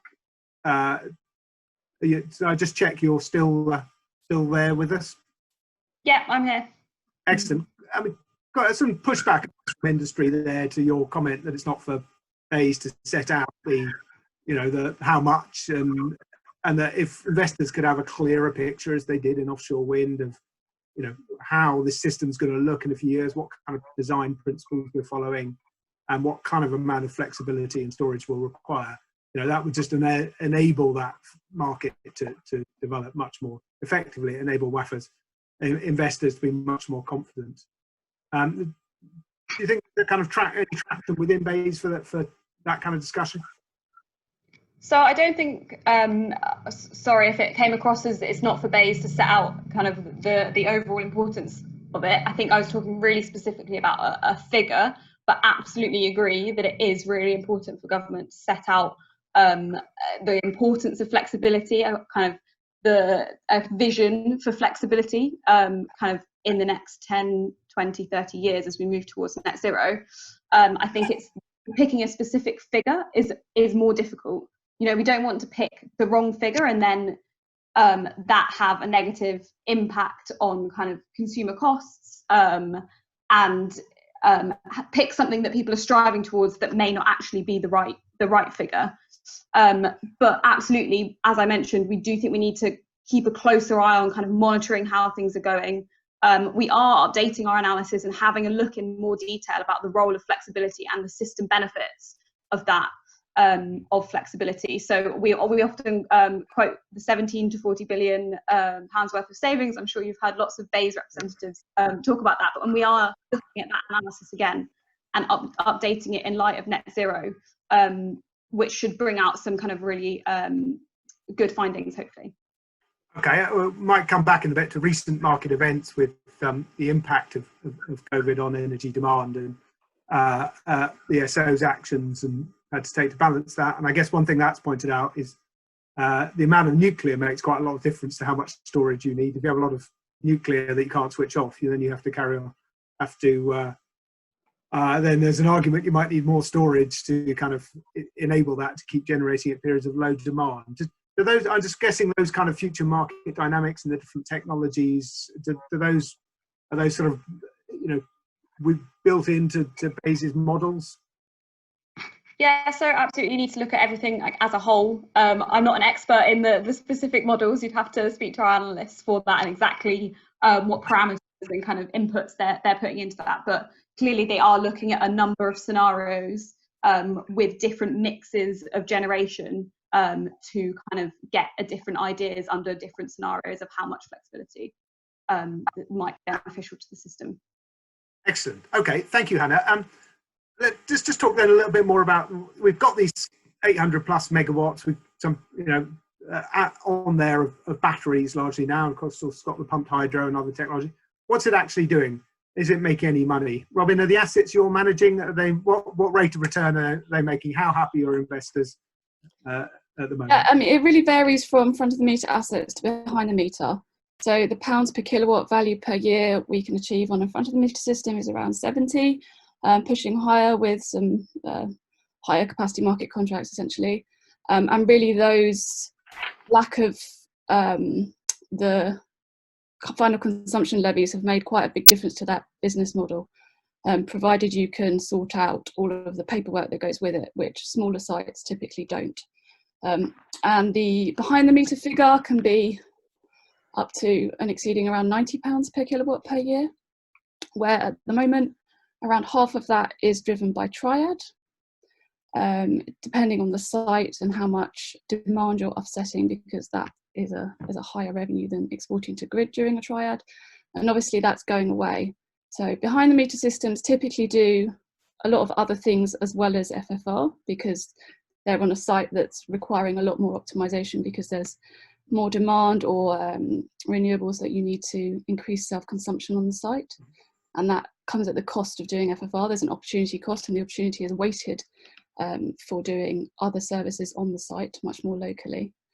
But yeah, you have to be quite on it with your pricing. You need to have a really good tender acceptance rate in order to keep your investors happy. You need to not neglect O&M, operation and maintenance. These things do go down from time to time, and they require people to go and fix them. And you need to be very aware of what's coming out and sort of future-proofing yourself. So if you've got a future-proofed asset, so because there are so many different markets, and because we don't really know what's coming in the future, because we don't really know what the future system will need, you need to be able to invest in an asset that is suitable for many different purposes. So instead of going for a really short duration system, which might have been good for an EFR contract a few years ago, having something that's a little bit longer means it can play in multiple markets at the same time.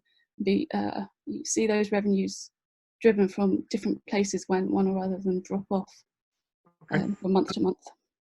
Come to WAFA then. So £70 per kilowatt hour on an annual basis. I think that was right, Robin. Is that the figure you gave?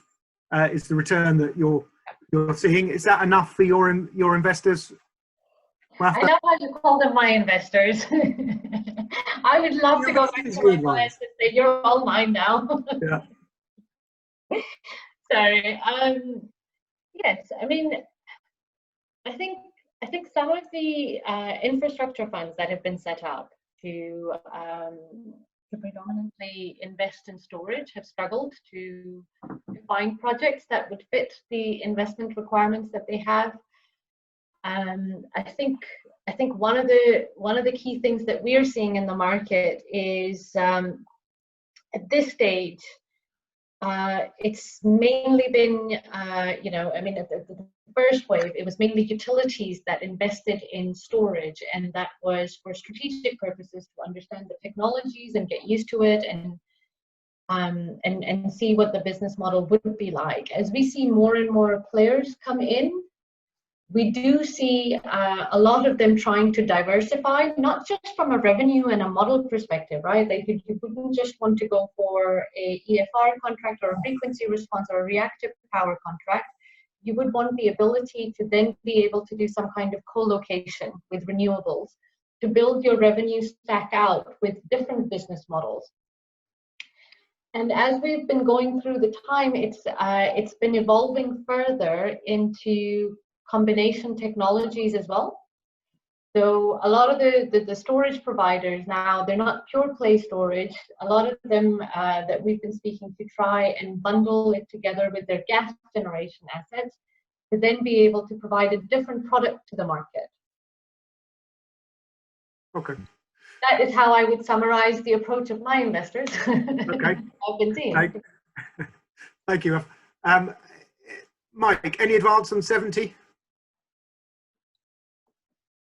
Well, so I'm not going to say in advance on 70, but I'll say, yeah, Habitat, like our investors are comfortable with what we're earning. It's in a similar range. I think probably where the challenge is to hit those numbers. It means you do have a tendency to be playing in more volatile markets. And so that means, yes, on average, that's what you're hitting. But week to week, that can look like it's going up and down. And so it's getting comfortable that this is an investment that you're in for the long run, and you're looking at the long run return. You're not looking at what you're making week to week. If what you want actually is something far more stable, then you would probably go for an almost pure frequency response play. You'd start bidding in quite low. You'll make sure you're winning it all the time, but it's an absolutely consistent revenue. So it really depends not just on what the investor is looking for in terms of a return, but what they're happy with in terms of risk as well. And you've got to balance those two things off when you're looking at how you trade or manage your asset. I would pick up on the point around future-proofing your investment, or we tend to call it the optionality in the asset that you've got. if you have built an asset and have designed it to be really good at one thing and one thing only, and then that product gets pulled or changed, suddenly you end up with a stranded asset that you may be able to do something with, but it's not going to be optimal. So the idea is that you should be building these assets so that they can compete in any market that's available now, and ideally any market that you can see coming on the horizon. And I would add to that the point about hybridization or co-locating as well, because I think going forward there'll be a lot more opportunity there. Is that, I mean, Marek's talking up to 6 to 8 megawatt hours there. Do you, when you say, build, is there a particular size of energy duration compared to power capacity that you're advising clients on? So at the moment, right now, we're still seeing around 1.5 as being the sweet spot at the moment.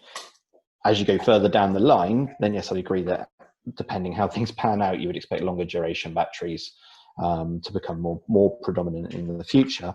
And I think that'll also tie into these other services that open up, especially the storage as an alternative to network type services. Excellent. Okay. Hannah,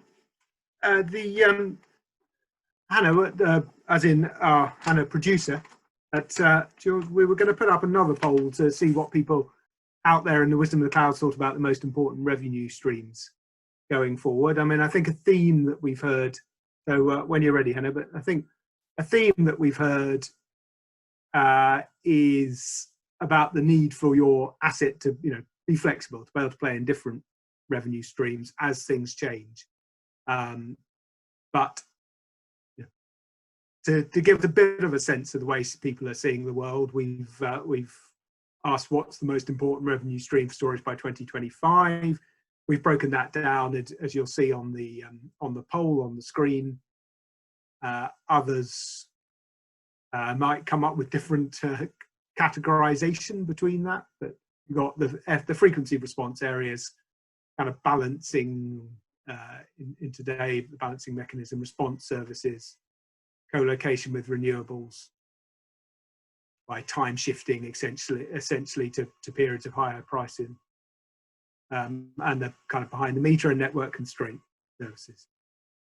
Okay, you're all pretty quick on the finger, I think, in terms of your bets. So we'll just ask Hannah to reveal the results.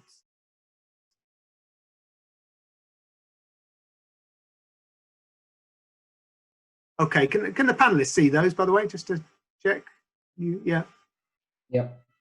Okay, so I'm gonna just, Robin, from that previous, does that surprise you? Yeah, it kind of does. Most of the batteries we're going to be seeing might be sharing a connection with solar, but I would be surprised if they were doing sort of PPA type services. I'd be more inclined to think, which is the second option, that the deepest flexibility market will be the most profitable and the most important revenue stream, which is the balancing mechanism out to 2025. Co-located with renewables might grow after that, for sure. But otherwise, also, I'm quite surprised by the DNO one, because 2025 isn't very far away, and there's a lot of work to be done on the data side for local flexibility services. So I would think that would come later as well.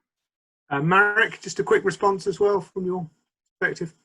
Yeah, I think I'd agree with Robin in terms of co-location. The co-location aspect of that makes sense from an infrastructure standpoint, but it's not necessarily going to be about time shifting and subsidized renewables, if that's how that's interpreted. I'll say though, I think, well, I interpreted the network point differently. The DNO Flex, I agree that is challenging to scale up in 5 years. But on the other hand, I think at the transmission scale, certainly if you look at the Pathfinder end of it, the infrastructure aspect of that, I mean, very quickly you can see very large energy storage projects filling those gaps. We've seen that in a few different markets. For the closest is Germany, where they have this grid booster concept, 200 megawatts type batteries in Australia, 2 times 250 megawatts proposed as sort of virtual transmission lines. So in that sense, could be a very big segment which is currently not open, and I could see that opening within 5 years. Adam, we've got there a 25% of people talking about balancing mechanism. I think some figures from Bayes, I might have them to hand somewhere, talked about the current capacity. In fact, had some figures that Hannah's presented. Market, the balancing mechanism, having very low take up of storage. I think, here we go, less than 0.1% of the balancing mechanism actions are delivered by batteries. They clearly dominate some of the other services like frequency response. So why is it that, what's made the balancing mechanism such a difficult one for storage to access? Do you think there's more the ESO can do about that? And are people think that it could be a big revenue stream in the future? Yeah, I think there are two real issues with that. And the first is very much our own issue. And that's around knowledge of the state of energy of the assets and getting confidence that we know what they're going to be doing. So, you know, our control room engineers have a lot of experience about, you know, CCGTs and thermal plant, and, you know, when they come on the system, what they're likely to do. They're likely to be generating energy, so they'll probably be close to their ML. They'll probably be running for about 4 hours, if not longer. You know, there's a lot of built-in knowledge. When new battery storage and short duration storage comes on, there's no knowledge. So, you know, it's a case of, and this is one of the things we're looking to address with the recent Arenco arrangement, to try and understand what these assets are going to be doing in an hour's time, in 2 hours' time, in 3 hours' time. Are they just following the price? Are they energy arbitraging? Are they contracted to do something else? What's their state of energy like? You know, how much downward flex and upward flex do they have that's available to us?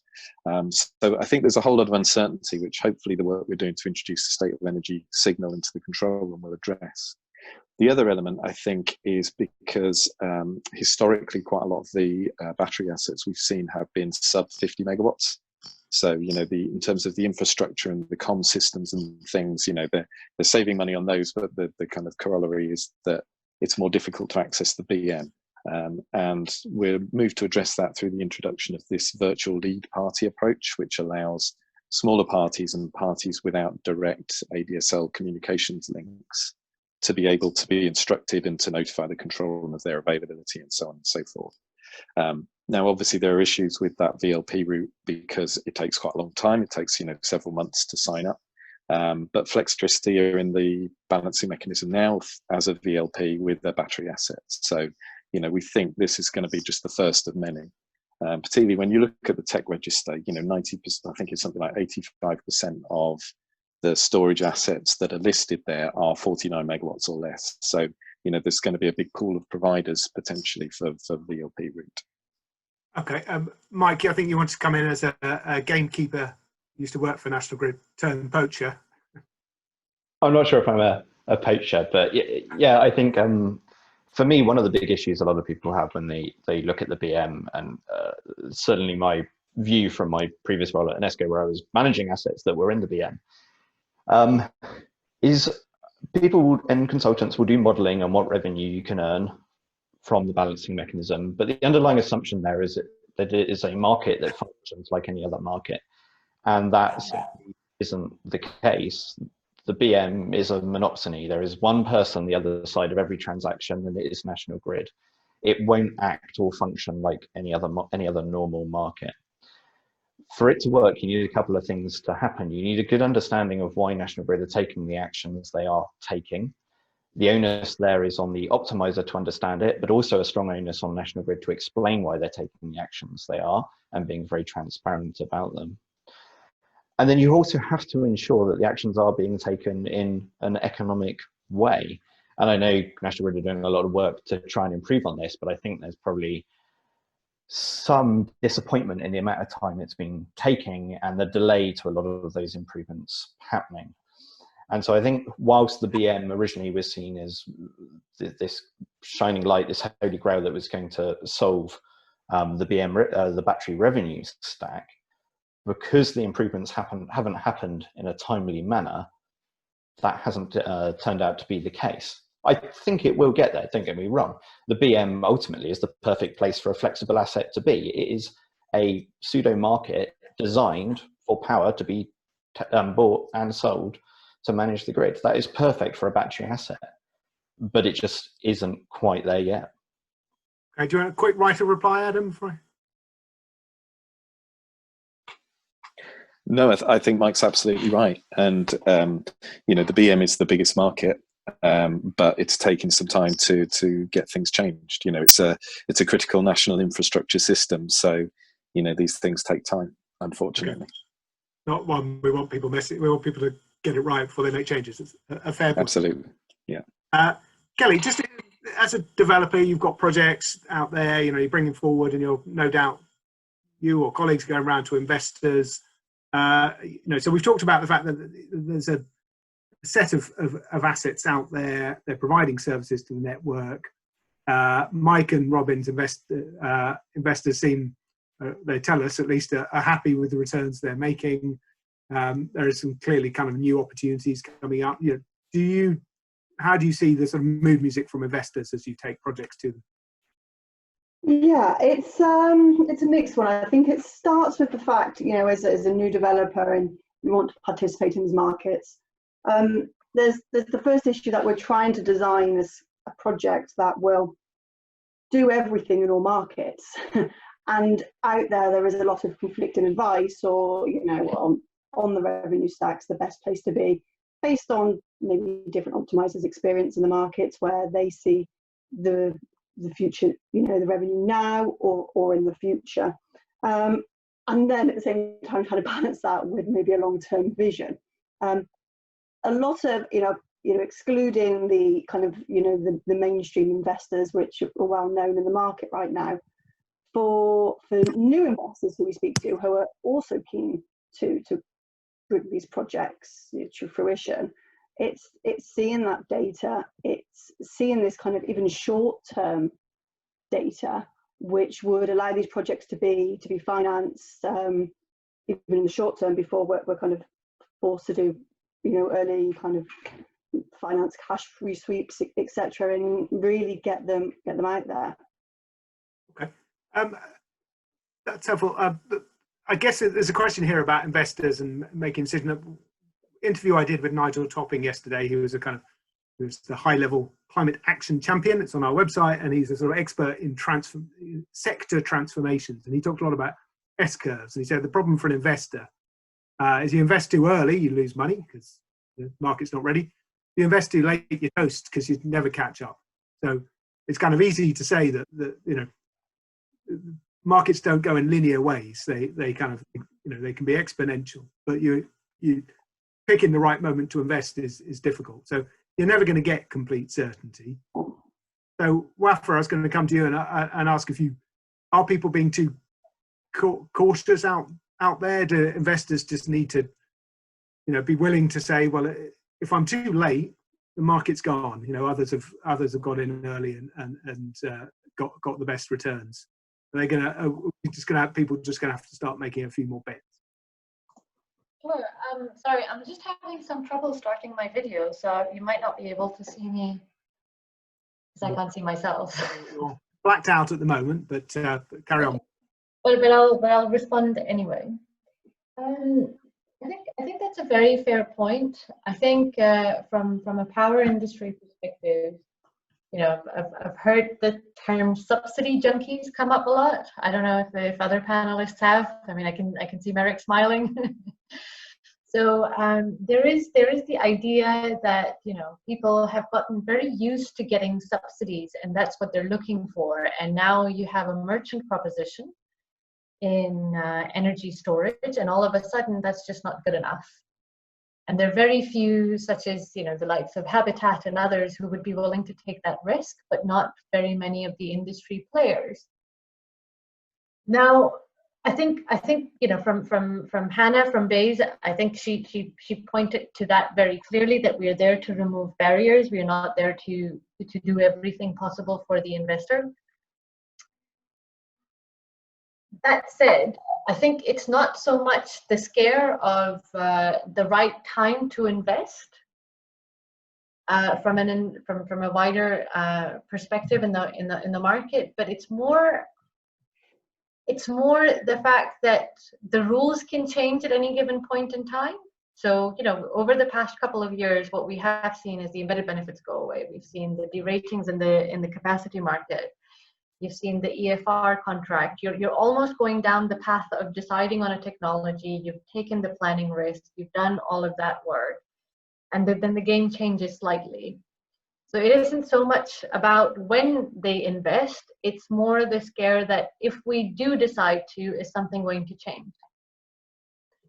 And for that, it's almost that requirement for a market-wide commitment that, yes, this is what we are aiming for. These are the kinds of technologies that we would need.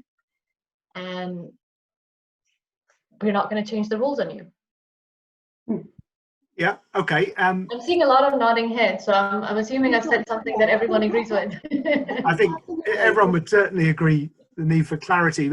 I mean, just coming back to we look at the events of the recent weekend and the bank holiday weekend, and there were some comments in the media around from some traders that, you know, at this rate, those who had got in early, built stuff, would be making great revenue. So the people that said, yes, okay, policy changes. Energy policies always change. So I'm just going to get on and build an asset because I reckon flex has value out there and I'm going to find. So I reckon I'll make it.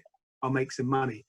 Robin, has it been a lucrative period for battery storage over the recent time, with the ESO having to balance very low demand for obvious unfortunate reasons? The floor price is determined often by the gas price, and the gas price has been quite low. So we've seen in the balancing mechanism, which is where grid will have sourced a lot of flexibility to turn things down or turn things up if they need to. The spread is actually reduced a little bit recently because of it's all linked to the gas price and what CCGTs are doing. What battery storage or short-term battery storage really needs is volatile pricing within a day or within a few hours, so it can charge up and then discharge and then do something else. So when you have sort of 17 hours of negative pricing, there's only so much you can charge up, right? You need to be able to discharge it when prices are significantly higher to outweigh all of your taxes that you have to pay on it and outweigh efficiency losses. So what we really need is sort of short-term volatility. But I think anything that leads to people talking about negative pricing and the possibility of having a really cheap energy system is a good thing for the industry.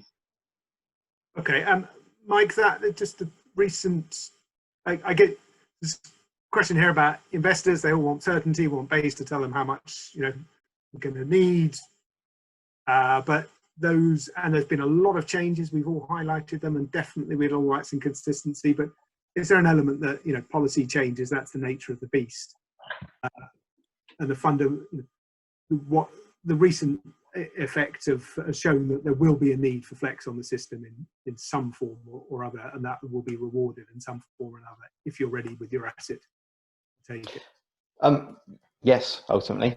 I mean, that's it, isn't it? It's the prerogative of government and BEIS and regulators to change policy if they see wish, because they believe it's in the best interest of the end consumer.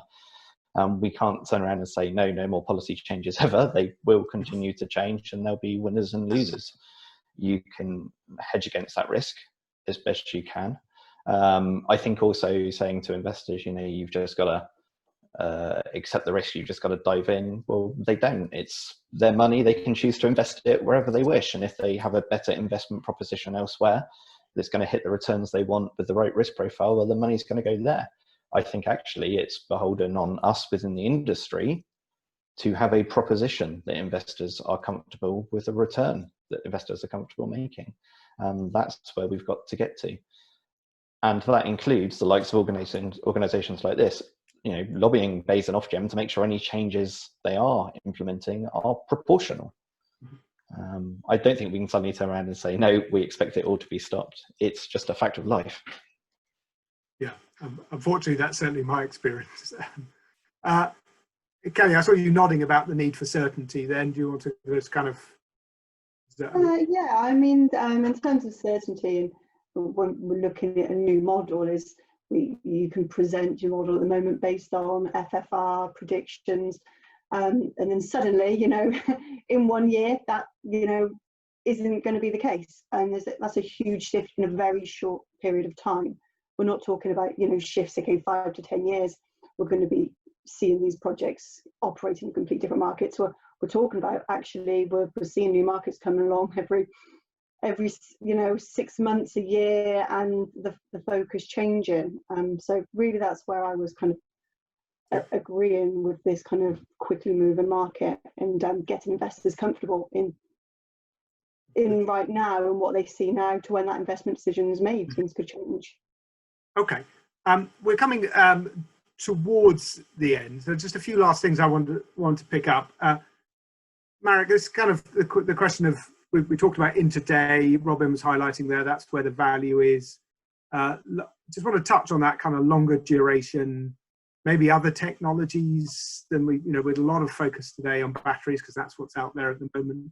But we're going to need other technologies to achieve a kind of zero carbon energy system for those few days in the winter when the wind doesn't blow at all, etc.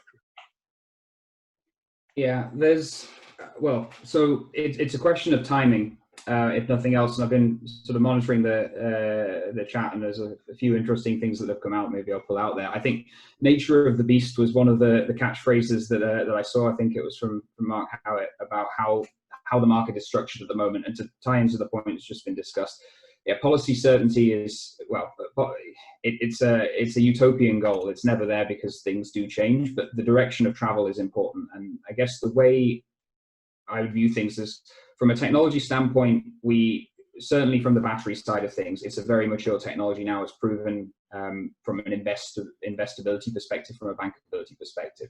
The fundamentals, if we're looking at the UK, are in a positive direction, but there isn't that sort of target around exactly where we're getting to. And I think I'll echo what Mike was saying at the start, that a target's really helpful, because it sets a trajectory, even if around that you move.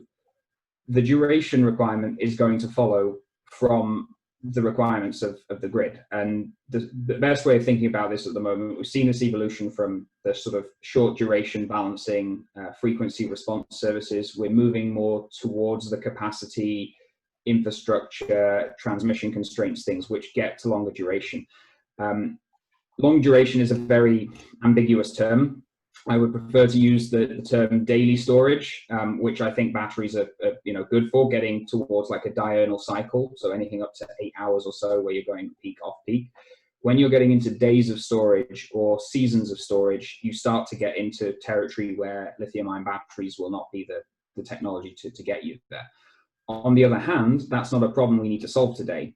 If you look at most of the different industry sort of analyses of when you need weekly or seasonal storage, it's when you get to a tipping point of about 80% average renewable penetration over a year, and we're a long way from that. So I guess the headline is, yes, there's a gap to be filled if you want to get to net zero by 2050. The last 20% is the harder 20% to get there, but also we're not at the 80% level for quite some time. So we have a good runway to figure out how we're going to get there if we want to get to it. Okay, that's fascinating. In terms of last comments, if you had your, Marek, as we're with you at the moment, if you had your kind of 5 minutes with Alex Sharma or Boris Johnson, whoever it is, and your kind of your one wish, what would that be? One wish. Oh, you put me on the spot. I'll go with storage target, because it's a simple thing. It's been very effective in other places like California, one of the biggest storage markets in the world, and it had a very specific ambition to get to a certain level by a certain time. So much as I understand why Bays wouldn't want to set one specifically, and as Mike said, it would be wrong, it's nevertheless useful to have a direction of travel to aim for. Excellent. Okay, Adam, just on the longer term thing, and just if you comment on where the ESO sees the need for interday and maybe even seasonal storage in running a reliable system and meeting your 2025 goal of being able to run a zero carbon energy system. It was another interview I did with Finton Sly. I've been doing a lot of these recently, actually, which was also on our website recently, asking them about that. Would you agree with Marek in terms of that you've got more time to think about longer term interday or storage? Yeah, and I think it's a different driver, isn't it? As I said earlier, there's the short-term markets for immediate operational issues, and then there are the kind of longer-term investment needs. And I think, echoing something Mike said earlier, You know, I think a lot of the investment cases for storage sites are going to be very dependent on location more than anything. I mean, so when you did your poll, there were like 6 different services. Only one of them was a national service. All the others were very specific and would only be able to be provided if your battery is in, or your storage assets in the right location. So for me, when we talk about long-term storage, it's about looking at where are the big constraint boundaries. So, you know, the Scotland, England B6 constraint boundary that we're looking at through the constraint management pathfinder is obviously, you know, a big one. But you've also got to look at the fact that there are a lot of interconnectors in the southeast, and there are more planned. You know, what's that going to do to constraints on the network? Is that an opportunity for storage assets to perhaps provide longer term flexibility rather than just frequency response? And that goes down into DNO networks as well. You know, where are there long-term constraints where it's not quite economic, or the environmental reasons mean that they can't reinforce? Because as well, some of those constraints will come with associated issues of lack of locational inertia or lack of instantaneous reactive control. And I think someone on the chat earlier noted that there's a battery asset that's just been given a 9-year contract for providing reactive power on the Mersey tender. You know, they were in the right place at the right time, and they've achieved that. So I think location is really key for long duration storage. Congratulations to Zenobi there, I think. Okay, we're, as I say, I won't ask you actually, Adam, for your wish in front of with the Prime Minister or whatever. I think that might be not the impolitic for a National Grid rep to say. But so I'll just ask the others for a very quick final word. Robin, one thing that you would really like to see if you could. I think I'd really like to see the levels of BM actions for batteries go up, and the systems at National Grid to be able to support that, to dispatch smaller assets more regularly, because that really is quite a big barrier at the moment for getting the revenues up in the balancing mechanism. Excellent, thank you, Robin. Kelly? No, absolutely the same for me, Ms. Merrick. Strategy. And ideally, you know, to keep the conversation going around where storage sits in the legislative process as well. Okay, that's just definition. Wafa, have you got a final wish? Oh, even Aladdin had 3 wishes, Merlin. I'm tougher than Given what everybody else has said, I think I'm going to go with taking storage as energy storage rather than just batteries. I mean, the amount of times I'm personally and professionally as well, I'm a bit tired of just thinking about battery storage when there's a wider storage question out there around hydrogen, ammonia, and I think some of the participants have also mentioned this. I think it needs to be a holistic approach to storage, because we can't just look at 5 years ahead. It needs to be all the way towards net zero by 2050. Excellent. Okay, that's helpful and important to, and I think the paper does keep recognising the range of technologies out there. Mike, I guess that brings the sort of final word to you in terms of wishes. In which case I have to end where I started. It's the lack of a target. I know it will be wrong, I know it will change, but at least it will start informing some of our decision making. Excellent. All right. Well, look, I think on that note, we're coming towards the end, so I think we shall draw things to a close at this point. Thank you very much to everyone for participating. Just to confirm, in terms of kind of next steps, there's a huge amount of information and ideas come out today, and all the stuff that's going on in the chat to feed into ESN's work. Things coming up there. We've got a regular meeting with Adam's team at the ESO, markets and revenues working groups coming up. So lots going on there. So which, for those of you who are members, thank you very much for all your support. For those of you who have unaccountably dropped the form down the back of the sofa or whatever it is so far, then would encourage you to get involved. Yeah, the bigger, as ever, the bigger the membership, the bigger the voice, the more chance we have of influence, and you can join up via the website or by talking to the Regen team. I'm not going to try and summarize the full kind of range of topics covered today. I think what we can say is that, but at 2020, we now have a real electricity storage industry at scale with a large pipeline of projects, lots of engagement with investors, lots of expertise in how to optimize these assets, lots of thoughts about the future of the sector, and a really clear program of kind of barrier removal from BEIS, not as quickly as we would like, but definitely a program, and a commitment. I think we're hearing from Hannah there that they're going to try and set out a little bit more clarity, hopefully a lot more clarity on the role of storage in the future, even if we haven't persuaded them that a number is the right answer. So we have an industry which has really come on remarkably, I think, in the last few years, with a very clearly going to play a huge role in the future. I think even the lowest number of bets that we had out there from the poll was for a doubling or something of an industry in the next 10 years. There aren't that many industries out there that could be confident of that at the lowest possible range. So a really attractive proposition there. I think it only remains for me then to thank all the participants. There's been a huge amount of thoughts coming on the chat function, so thanks very much for everyone who's been part of that. And of course to thank our speakers and panelists, and I should also thank the Regen team and Madeline and Ray, and particularly Madeline for her work on the paper, and indeed with ESN generally. So thank you very much everyone for your participating. We've still got nearly 200 participants right near the end, so you've obviously done a good job of being engaging and interesting enough to keep them on for a webinar for 2 hours, which is no small feat. We're now at 5 o'clock, so we shall bring the proceedings to an end, and we shall hope to see you again shortly. Thank you very much.